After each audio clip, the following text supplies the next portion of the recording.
विकसित भारत के निर्माण में अपना सहयोग देंगे। और अब जैसा कि आप सब जानते हैं 2 लाख से अधिक शिक्षकों को टैबलेट दिए जा रहे हैं। प्रतीक स्वरूप 5 शिक्षकों को यहाँ टैबलेट दिए जाएंगे, जिससे शिक्षण में और हम डिजिटल क्रांति के साथ और प्रभावी ढंग से कक्षा शिक्षण को कर सकें और रजिस्टर भी अब डिजिटल रूप में उपलब्ध हो सके। मैं माननीय मुख्यमंत्री महोदय से अनुरोध करूंगी कि प्रतीक स्वरूप 5 शिक्षकों को ये टैबलेट प्रदान करें। इस क्रम में मैं सबसे पहले बुला रही हूं श्रीमती नाजिया फैयाज को सरोजनी नगर से,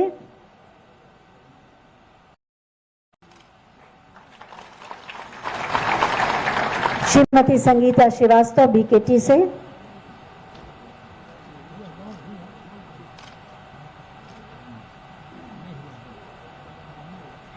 सारे प्रोग्राम और एप्स इसमें मिलेंगे जितने भी सरकार द्वारा चलाए जा रहे हैं। श्री प्रदीप कुमार सिंह माल से, श्रीमती प्रतिष्ठा सिंह गोसाईगंज से और काकोरी से श्रीमती अंजलि सक्सेना जी। 2 लाख से अधिक शिक्षकों को ये टैबलेट मिलेंगे। प्रति विद्यालय 2 टैबलेट दिए जाएंगे। एक बार जोरदार तालियां। बहुत बहुत धन्यवाद माननीय। ये शुरुआत है डिजिटल क्रांति की शिक्षा के क्षेत्र में। मंच पर आसीन हैं माननीय माध्यमिक शिक्षा मंत्री माननीय श्रीमती गुलाब देवी जी। हम उनसे अनुरोध करेंगे कि आज के इस अवसर पर अपने उद्गार व्यक्त करें।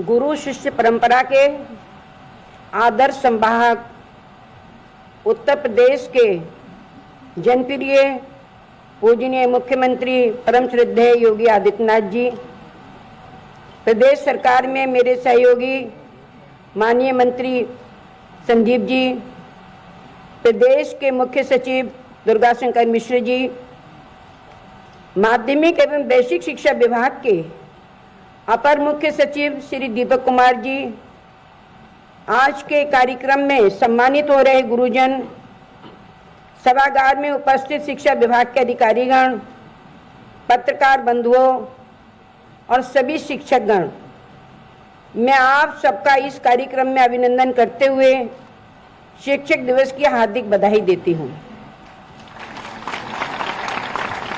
दिनांक 5 सितंबर 1888 को तमिलनाडु के तिरुतनी गांव में जन्म लेने वाले भारत के सर्वोच्च अलंकरण भारत रत्न से भी विभूषित डॉक्टर सर्वपल्ली राधाकृष्णन जी ने अपने जीवन के 40 वर्ष एक शिक्षक के रूप में व्यतीत किए थे। आज भी शिक्षा के क्षेत्र में डॉक्टर राधाकृष्णन को एक आदर्श शिक्षक के रूप में याद किया जा रहा है। उनकी भावना के अनुरूप उनके जन्म दिवस को संपूर्ण भारतवर्ष में 5 सितंबर को शिक्षक दिवस मनाकर डॉक्टर राधाकृष्णन जी के प्रति सम्मान व्यक्त किया जा रहा है। डॉक्टर राधाकृष्णन जी का मानना था कि शिक्षक समाज का मार्गदर्शक होता है तथा उसके द्वारा समाज की व्यवस्था में एक व्यापक सकारात्मक परिवर्तन लाया जा सकता है, जिससे सांस्कृतिक विकास की पुनर्स्थापना होती है और सामर्थ्यवान नागरिकों के माध्यम से सशक्त राष्ट्र विकसित होता है। इसी भावना के साथ आज इस समारोह में आदरणीय मुख्यमंत्री जी के कर कमलों से माध्यमिक शिक्षा विभाग के राजकीय एवं सहायता प्राप्त विद्यालयों के चयनित 14 शिक्षकों को राज्य अध्यापक पुरस्कार और स्ववित्त पोषित विद्यालयों के चयनित 5 शिक्षकों को मुख्यमंत्री अध्यापक पुरस्कार से सम्मानित किया जा रहा है। इसके साथ साथ बेसिक शिक्षा विभाग के परिषदीय एवं अनुदानित विद्यालयों के 75 शिक्षकों को भी राज्य अध्यापक पुरस्कार 2022 से प्रदान किया जा रहा है। माध्यमिक शिक्षा विभाग द्वारा श्रद्धेय मुख्यमंत्री जी के प्रेरणादायी नेतृत्व एवं मार्गदर्शन में शिक्षा की गुणवत्ता में वृद्धि, उसमें सुदृढ़ता लाने के उद्देश्य से निष्पक्ष व पारदर्शी प्रक्रिया के माध्यम से सुयोग्य शिक्षकों का चयन और समुचित उपलब्धता सुनिश्चित करने के लिए शैक्षणिक व्यवस्था में परिवर्तन करके अनवरत सुधार किए जा रहे हैं। शिक्षा चयन में साक्षात्कार समाप्त कर केवल लिखित परीक्षा की व्यवस्था की गई है और नई प्रक्रिया से राजकीय विद्यालयों में 6,314 सहायक अध्यापक, 1919 प्रवक्ता एवं 79 प्रधानाध्यापकों का चयन तथा 808 प्रधानाध्यापकों और 166 प्रधानाचार्यों की पदोन्नति प्रदान की गई है। इस प्रकार सहायता प्राप्त विद्यालयों में 27,337 सहायक अध्यापक, 5,281 प्रवक्ता और 1,456 प्रधानाचार्यों का चयन किया गया है। मान्यवर, मैं आपको ये भी बताना चाहती हूँ कि माध्यमिक शिक्षा विभाग इस वर्ष सभी शिक्षकों के अधिष्ठान सुविधाओं का मानव संपदा पोर्टल में एवं मान्यता प्रकरण को ऑनलाइन करने जा रहा है। इस वर्ष माध्यमिक शिक्षा बोर्ड का शताब्दी समारोह वर्ष है।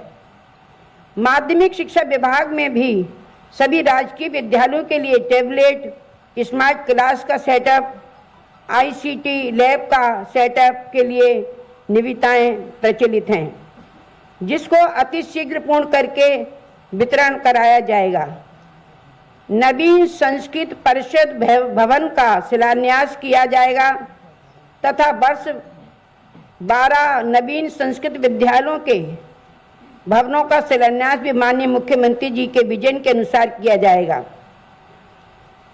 मैं ये भी बताना चाहती हूँ, इस अवसर पर यह अवगत है कि प्रज्योत अलंकार के तहत सभी राजकीय एवं सहायता प्राप्त माध्यमिक विद्यालयों में अवस्थापना सुविधाओं के संतृप्तिकरण की कार्य योजना तेजी से आगे बढ़ रही है।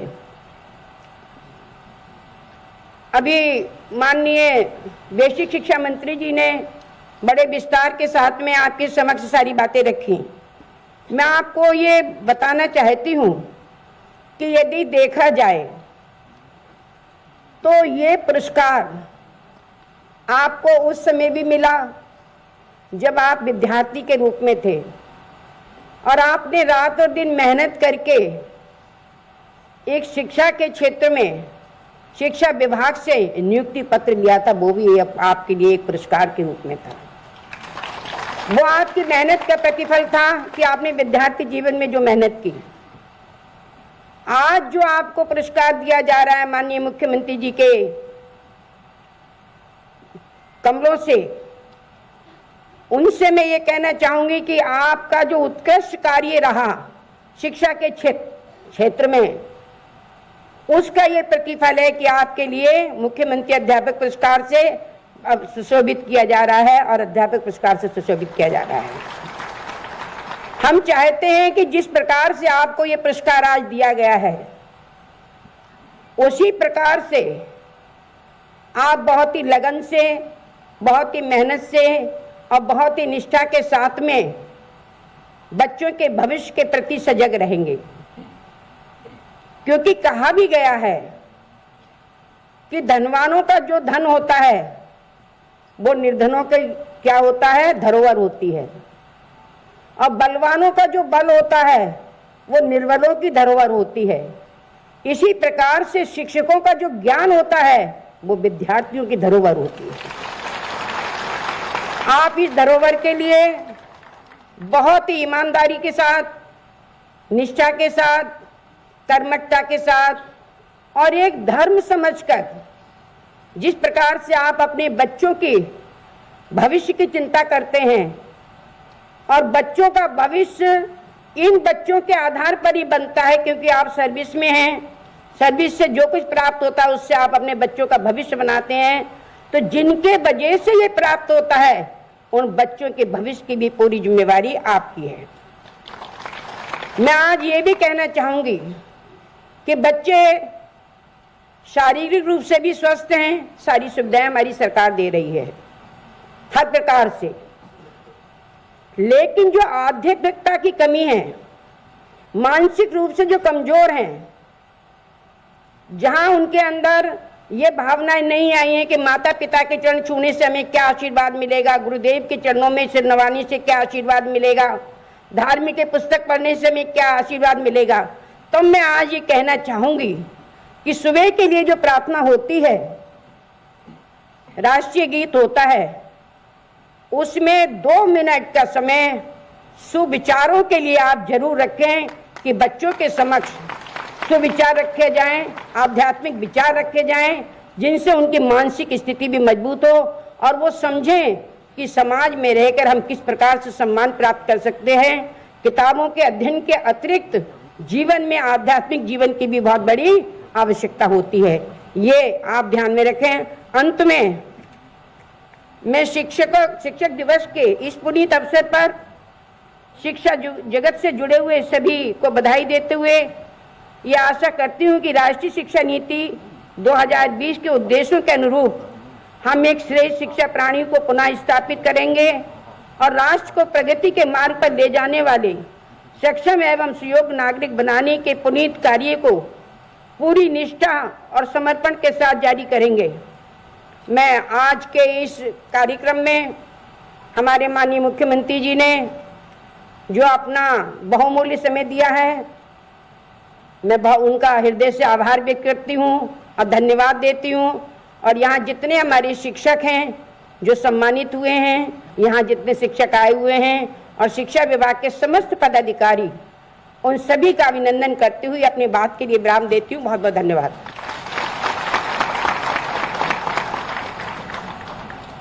धन्यवाद माननीय, आपके सारगर्भित उद्बोधन के लिए। हम सबका लक्ष्य है और संकल्प है प्रदेश को निपुण प्रदेश बनाना। इसमें जितनी महत्वपूर्ण भूमिका अभिभावकों की है, उससे कहीं ज़्यादा शिक्षकों की भी है। और इस दिशा में हमारे शिक्षकों ने जो उत्कृष्ट कार्य किया है, उसके लिए आज 94 शिक्षकों को राज्य अध्यापक पुरस्कार से सम्मानित किया जा रहा है, जिसमें से 75 बेसिक शिक्षा के हैं और 19 माध्यमिक शिक्षा के। लेकिन यहाँ पर माननीय मुख्यमंत्री महोदय के कर कमलों द्वारा 6 शिक्षकों को बेसिक शिक्षा और माध्यमिक शिक्षा के शिक्षकों को सम्मानित किया जाएगा। मैं माननीय मुख्यमंत्री महोदय से अनुरोध करूंगी कि इन्हें सम्मानित करें। इस क्रम में मैं सबसे पहले आमंत्रित कर रही हूं मिर्जापुर की श्रीमती मधुरिमा तिवारी जी को। स्मृति चिन्ह, प्रशस्ति पत्र और शॉल के माध्यम से आप सबको सम्मान राशि आपके खातों में जा चुकी है 25,000 रुपए की।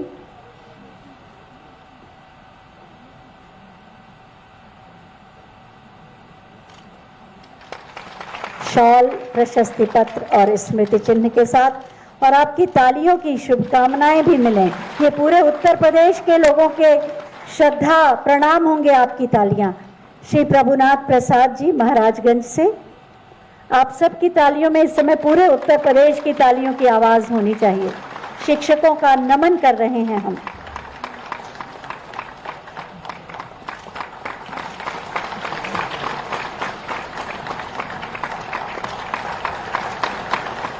श्रीमती सविता सिंह जी रायबरेली से, माध्यमिक शिक्षा मंत्री महोदया शॉल से सम्मानित कर रही हैं। प्रशस्ति पत्र माननीय मुख्यमंत्री महोदय प्रदान करके आशीर्वाद दे रहे हैं और बेसिक शिक्षा मंत्री महोदय स्मृति चिन्ह प्रदान करके उनका अभिनंदन कर रहे हैं। श्री राम शरण शाक्य जी प्रधानाध्यापक हैं कन्नौज से।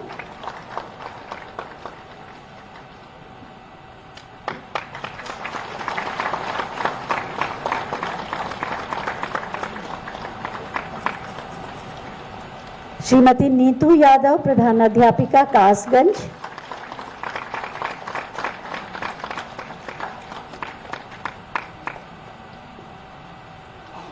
तालियों का अपना संगीत होता है। श्री समर बहादुर सहायक अध्यापक भदोही। और इसके बाद माध्यमिक शिक्षा के शिक्षकों का सम्मान होगा। इस क्रम में सबसे पहले श्री ओम प्रकाश सिंह जी प्रधानाचार्य गोरखपुर माध्यमिक शिक्षा के। आप सभी को शॉल, प्रशस्ति पत्र, स्मृति चिन्ह देकर मंच पर सम्मानित किया जा रहा है और सम्मान धनराशि 25,000 रुपए आप सबके खाते में जा चुके हैं। श्री प्रहलाद अध्यापक आगरा। तालियां कम होती हैं तो सूना सा लगने लगता है। श्रीमती रेणु त्रिपाठी जी, अध्यापिका विज्ञान, गाजियाबाद।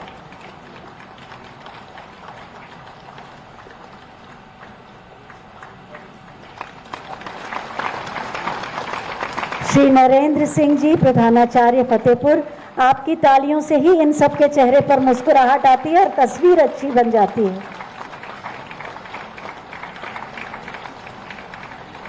श्रीमती जतिंदर वालिया, लखनऊ से।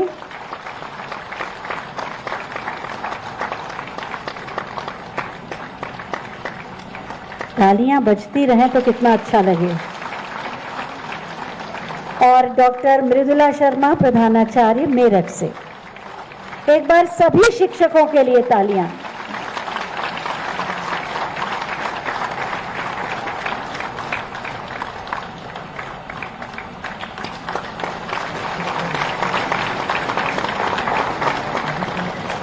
बहुत बहुत धन्यवाद माननीय।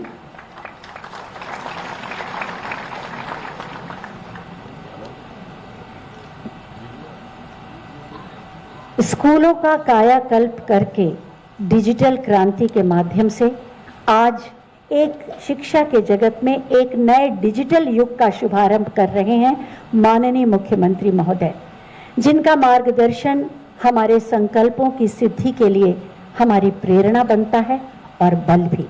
मैं बहुत ही आदर के साथ माननीय मुख्यमंत्री महोदय से अनुरोध करूंगी कि आज के इस अवसर पर अपने मार्गदर्शन और आशीर्वचनों से हमें अनुग्रहित करें, आपकी जोरदार तालियों के प्रणाम के साथ।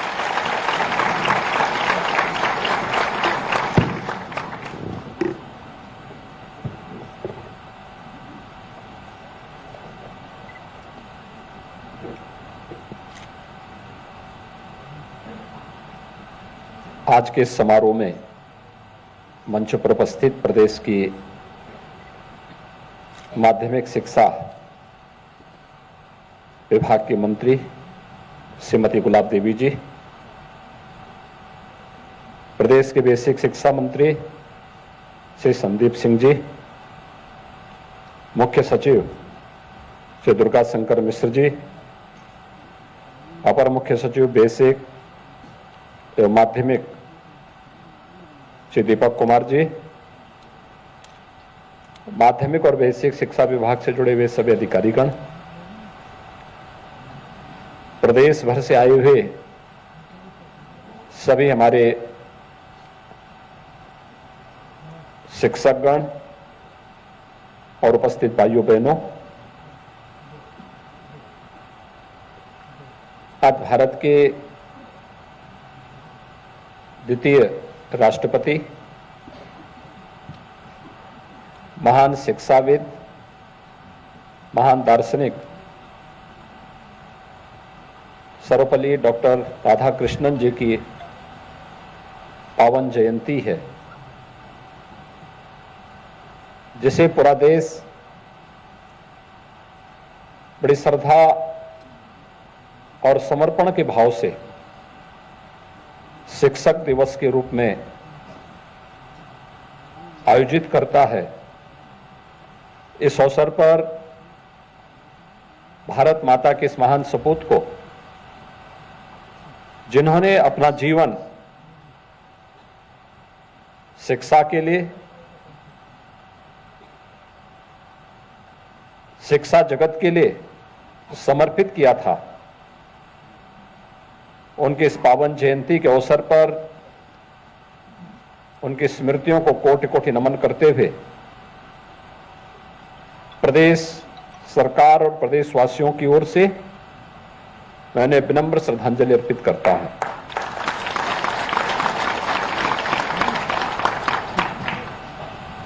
एक शिक्षक से लेकर के भारत के सर्वोच्च संवैधानिक पद तक जाना, यह हर एक शिक्षक के लिए एक नई प्रेरणा है। अपने कृतित्व से व्यक्तित्व का निर्माण करना और उस व्यक्तित्व की विराट छाया में पूरे देश को एक नई दिशा देना, सर्वपल्ली डॉक्टर राधाकृष्णन के व्यक्तित्व और कृतित्व से हर व्यक्ति परिचित है। एक शिक्षक की भूमिका के बारे में उनका स्पष्ट कहना था कि वो राष्ट्र निर्माता है, और राष्ट्र निर्माता के रूप में एक शिक्षक की भूमिका हम सबके लिए अत्यंत उल्लेखनीय है।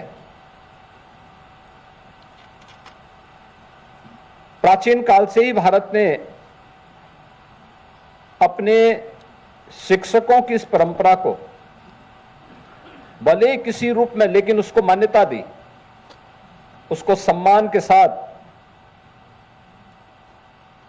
श्रद्धापूर्वक समाज में एक विशिष्ट स्थान देने का कार्य भी किया।